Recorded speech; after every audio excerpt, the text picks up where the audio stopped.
You don't have to go very far to find people who sound different than I do. Well, there was 45 sheep missing, like, in the lambs and everything. The sheep just count out a nice bit of money, like. Be done about it, nothing. Believe it or not, me and my Irish friend here are speaking the same language. But my Canadian English and this man's Irish English, as you can hear, are pretty different beasts. Languages change over distance. They also change over time. Here's a news clip from 50 years ago. This will also be the scene of the final peace ceremonies, for which preparations were well underway. Compare that to now. After new data from across the country shows a major slump. Sales dropped 40% in February compared to... There's a different pacing, different word choices. Like us, language is constantly evolving. The ebbs and flows of words throughout the world's estimated 7,000 distinct languages is a veritable spiderweb of influences that crosses the planet over centuries and millennia. This is the last episode of Season 1 of Infernal Communication. We've covered a lot of ground, delivering bad news, cutting through the digital noise, cursing, FaceTime versus screen time, all these things that we work through and with to be better communicators. So today, to finish with a big one, we're going to go back to the very beginning. Can we pinpoint where it all started? How did people first communicate? What do we really understand about our connection to language? And how important is it in making us who we are? You're listening to Infernal Communication, brought to you by Staffbase, and I'm your host, Kyla Sims. In 1860, a Parisian inventor named Edouard Léon Scott de Martinville played the first known recording. That ghostly sound is an unnamed woman singing Au clair de la lune. If we want to know what anything sounded like before that, we're out of luck. That's as far back as audio goes, 180 years. And when it comes to language, whether it's 200, 2,000, or 20,000 years ago, we can't know for sure what different languages actually sounded like, which makes tracing the evolution of a spoken language pretty tough. But there are languages in the world that have remained uninfluenced by others, languages that are faithful to their origins. They are hermetically sealed. They are time capsules that show us how people used to communicate. One of these languages is Pidgin. Less than 500 people speak the language, and only 4 people have learned it as a second language. The Pidgin thought I was a really cool kind of parrot. I could say things back to them just exactly right, because of my phonetic training, but I didn't have any idea what I was saying. Linguist Dan Everett is one of them. I am probably best known for my 30 years of field research in the Amazon of Brazil among the Pidgin people and the discoveries that have come from all of that research. Dan went to live with the Pidgin people with the intention of converting them to Christianity. I went as a missionary, and only one convert came out of that encounter, me. That's beautiful. I was converted to their way of thinking, which is atheism. So who are the Pidgin people?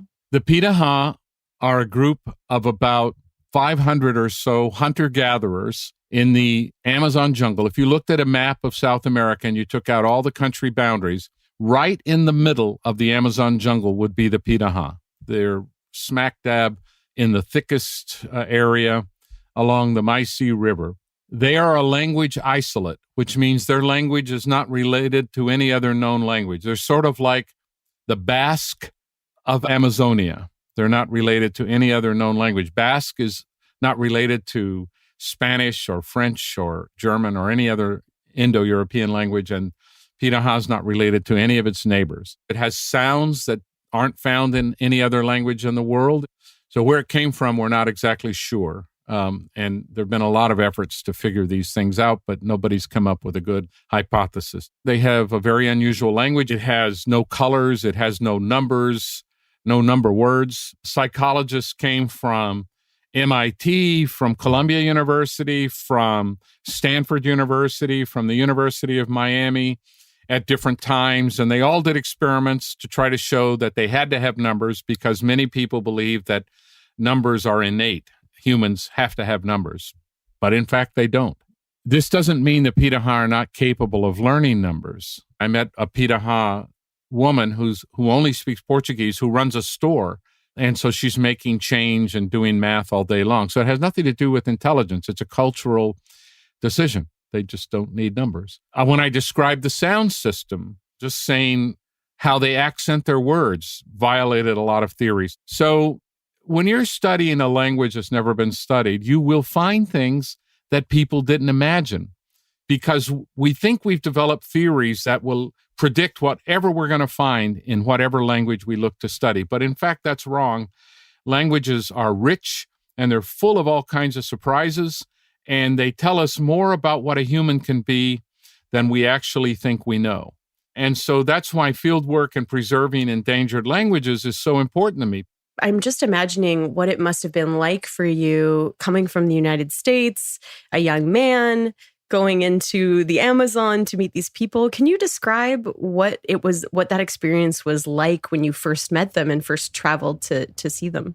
It was a 2-hour plane ride from the nearest town on a small little Cessna, single engine that landed on an airstrip in the jungle that the Piraha built with another missionary. And I got off the plane and I was airsick and it was hot. And I thought I was just looking for a place to throw up, but everybody was around me and talking. And I looked at the little kids speaking this language fluently. And I said, well, gosh, if they can learn it, I can learn it.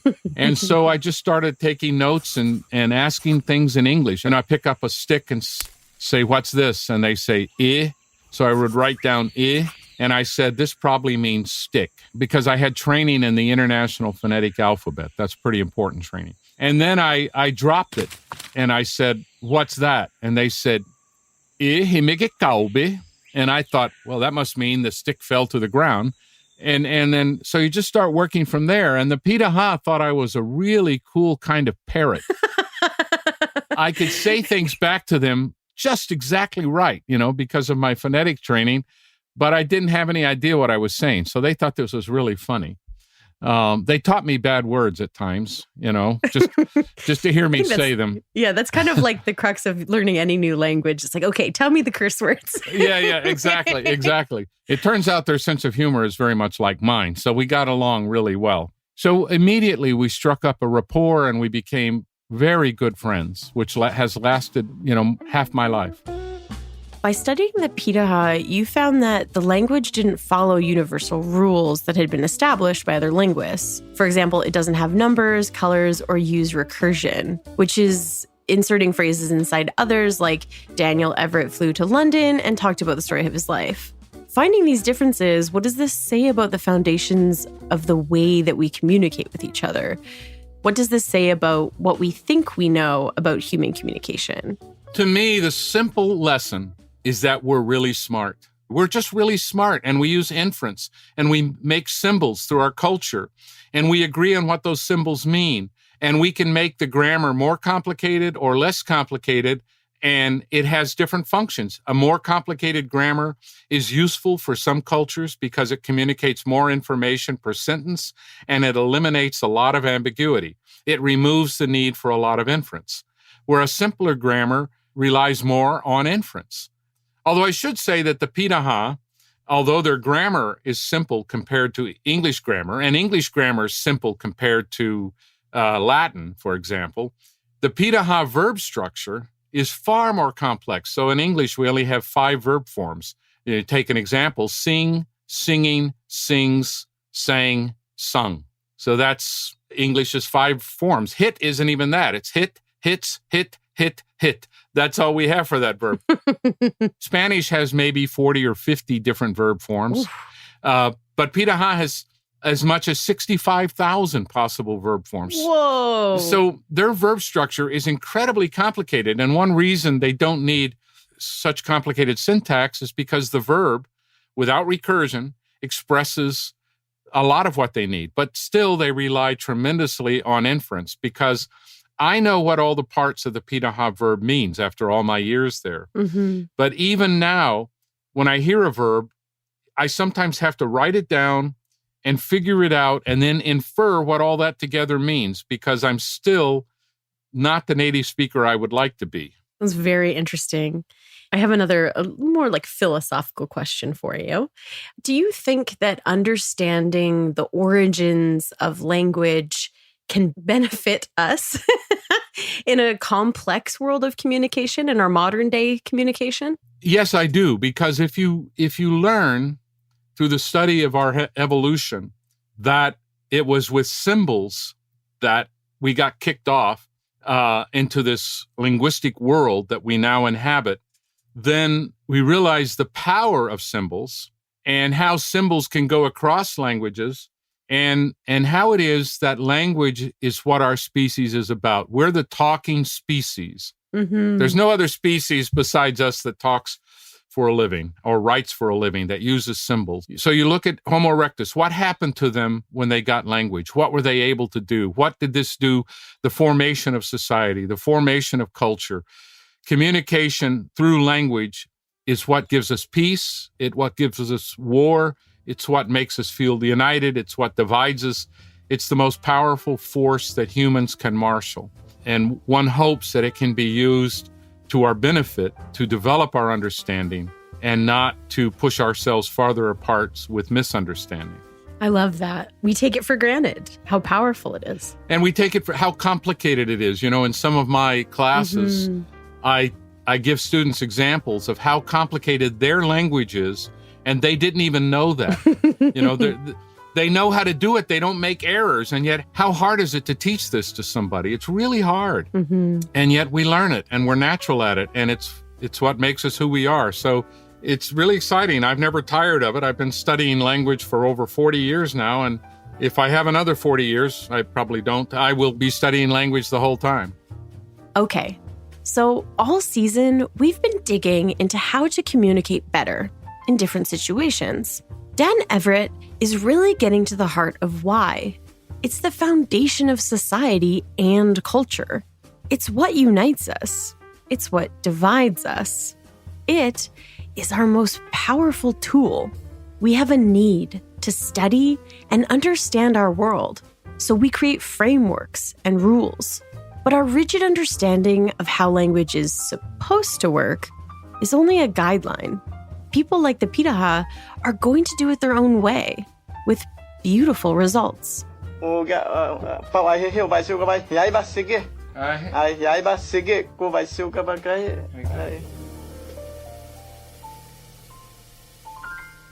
Coming up, what makes us who we are as a species?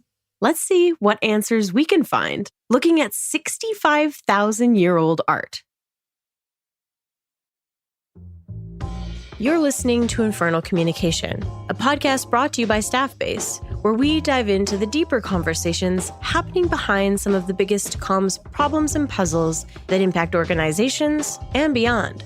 If you're enjoying the show so far, make sure you follow us on Apple Podcasts or wherever you like to listen. If you like the show and you want me to keep my job, please leave us a review and let us know what you think.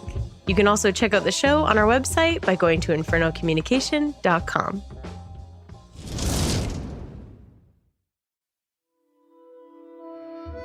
We're talking about the history of communications. And in order to do that, we're going to have to go back.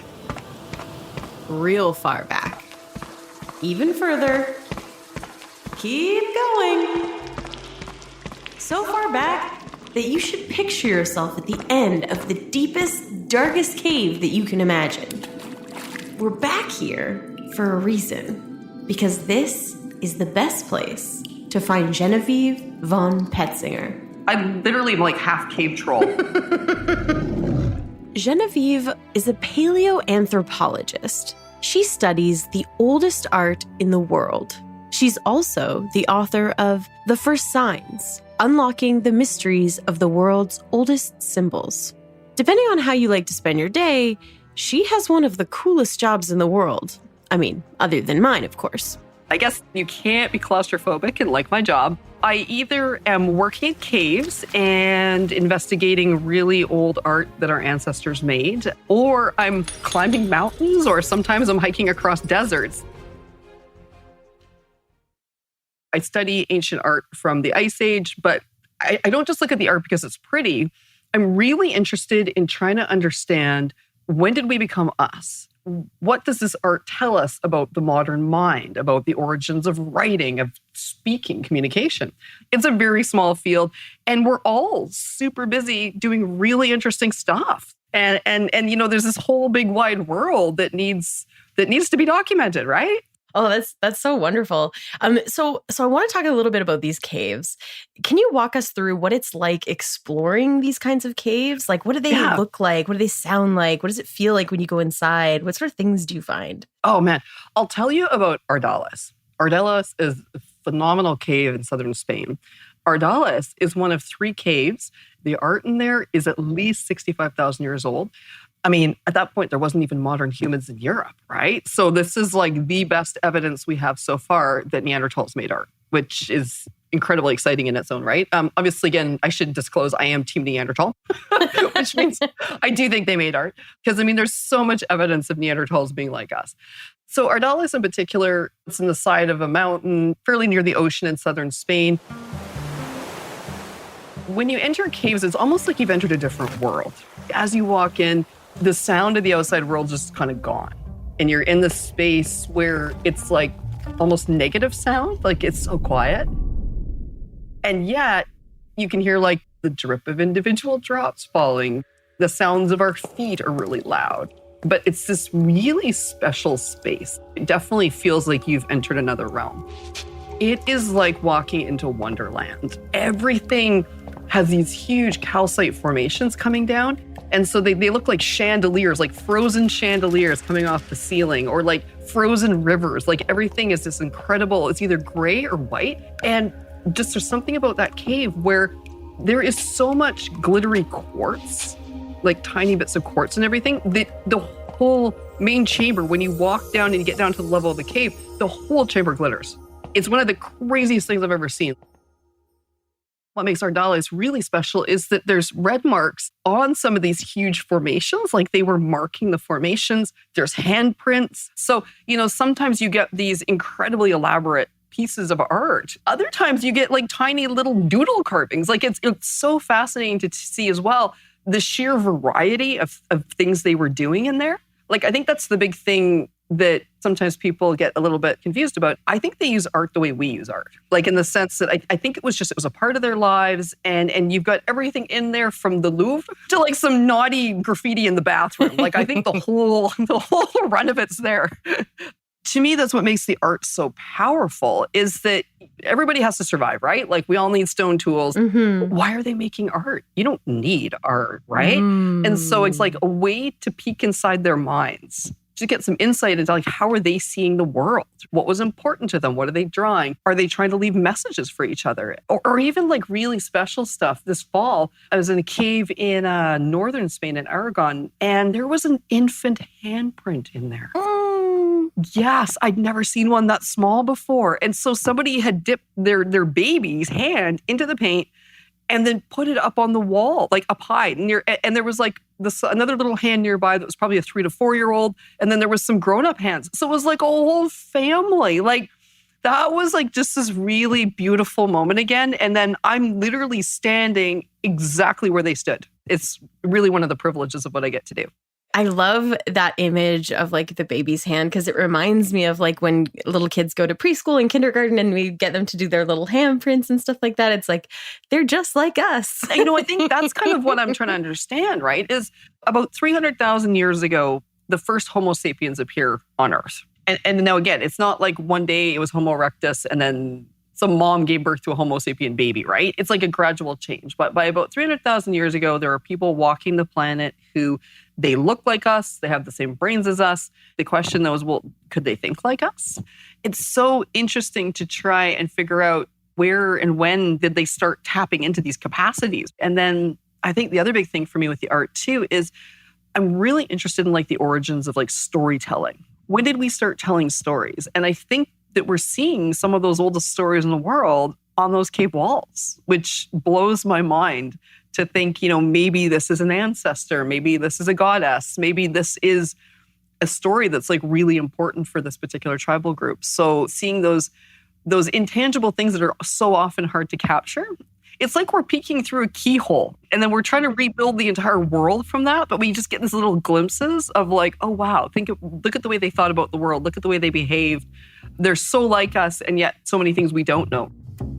Your research and what you've discovered, how important has communication been for humans and our evolution? I would say communication is one of the foundational discoveries of humanity. And I say that because we're used to having graphic stuff all around us in the world today. Even emojis are like, they're literally direct descendants of this. And we're still doing the same thing, which is an emoji is a really simple little character that actually embeds a huge amount of information, right? Like we're actually imparting a lot. Mm-hmm. Like I love using like the eye roll emoji. It's one of my favorites, right? Like you're saying so much with not a word, right? Our ability to communicate, like binary code, writing in books, putting people on the moon, like all of this requires graphic communication. All of this goes back to that idea of origins again, right? And the big thing, the huge mental leap that took place with modern humans, what we're seeing is that, or maybe even slightly farther back, and I think that's the big question right now, is everything's getting older as we're realizing that we have vastly underestimated the age of many things.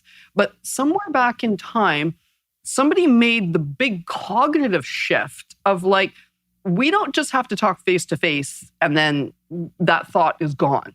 We can write something down. And when you write something down, it gives it a completely different life. And this is super key. It allowed us to store information externally, outside of the body for the very first time in a permanent fashion. So my colleagues who work in Africa have been really digging into this because they're looking at these really early, quote unquote, simple pieces, but there are these repetitive marks. There's interesting stuff going on there. And as they've suggested, that really these are the original artificial memory systems because they're a way to save information, store information, share information, retrieve information. What do literally almost everybody on the planet have today? We have smartphones, we have computers. What are they? They're artificial memory systems. They're communication devices. Whether it's somebody passing off, a bone with some important marks on it, or, it's somebody making, texting their friend. We are communicating without needing to be in the same place. And that is so powerful because it opens up our networks again to these huge possibilities of information exchange. It allows us to start controlling the world in a different way, right? Because once you can start tracking things like lunar cycles and seasons and like, when did the salmon come back up the river? You are starting to take control of your world in a very different way. You're not just a leaf bobbing along on the surface. Now you have a paddle. You're starting to actually control your direction. You're starting to be able to conceive of the world in a different way. And so communication is absolutely at the heart of what makes us human. And it sounds like you're saying communication in and of itself was a kind of tool that was essential for our evolution. We can remember the past. We can imagine the future. It's called mental time travel. Most creatures on planet Earth cannot do that. And so part of that, though, is, again, having those communication tools, the ability to pass on incredibly complicated information. So it's thinking verbally, some of the tools that our ancestors made were really complicated and could not have been explained using grunts. Like, you have to be able to talk to explain how to make this fancy tool. Right. Right? And so the complexity of information we are able to pass on is directly related to our ability to communicate. It's almost like there's these important punctuation marks in our history, which are like, humanity figures this out and then this happens. And communication's huge. And then it played a really important role when it came to surviving difficult conditions like ice ages, or when it came to, hey, we need to invent this new thing. All the way up to the present, like, hey, let's put something on the moon. How do we do this? The ability to save information, share it, retrieve it, I mean, it's just, it's literally central to what we do every day without even thinking about it now. Yeah, it's like the water we swim in, right? We just sometimes don't even recognize it. That's a beautiful, I like that. It is exactly. It's like the water we swim in. We have no idea it's there anymore. And yet, somewhere you go far enough back in time, it didn't exist. And that is, to me, That's the weird quest, to think about. right? Is to try and figure out where and when, who did it start with, and why?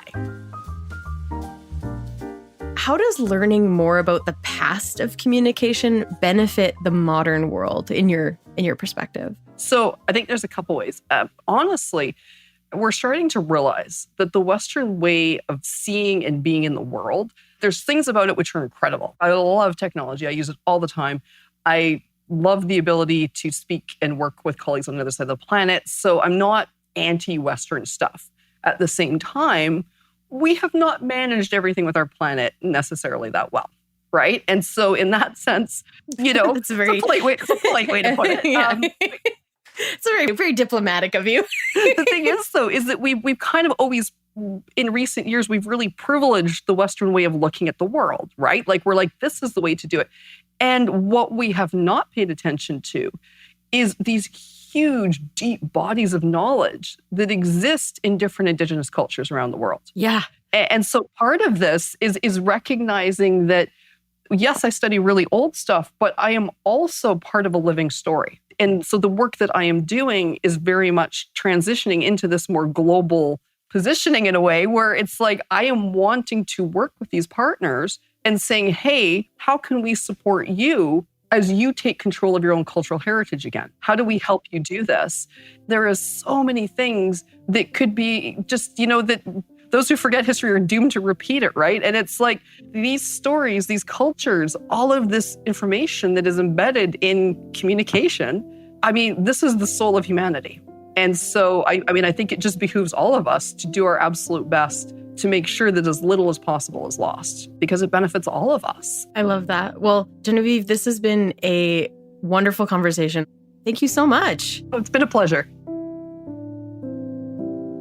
Communication is a foundational part of our humanity.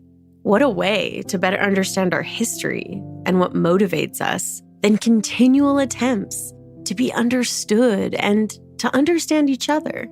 A handprint on the wall of a cave, a smoke signal, Morse code, a letter, an email, this podcast, all attempts at putting something out into the universe in hopes of sharing information. It's a 65,000-year-old journey, always gaining in technological sophistication. But at the core of it, we're just trying to communicate.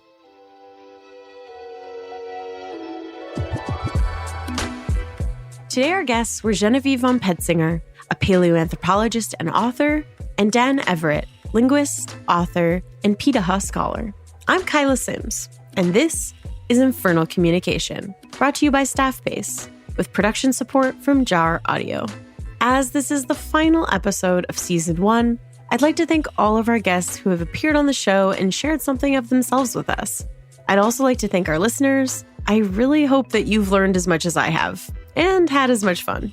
And last, but definitely not least, I want to thank the amazing crew that made this podcast possible through all of their hard work and listening to me do 1,000 takes each episode. So thank you so much to our audio editor and sound designer, Sam Seguin, producers Sean Holden, Tori Weldon, Jenny Cunningham, and Chris Wagner, project lead Maria St. Aubin, and executive producer Chris O'Keefe. As always, don't forget to hit follow on Apple Podcasts or wherever you get your shows, so you'll be the first to know when Season 2 drops. And if you like Season 1, please leave us a review. As we get ready for Season 2, let me know what you'd like to learn about, or just reach out and say hi. You can find me on LinkedIn, or you can email me directly at kyla.sims@staffbase.com. I appreciate all of your feedback. Until next time, thanks for listening.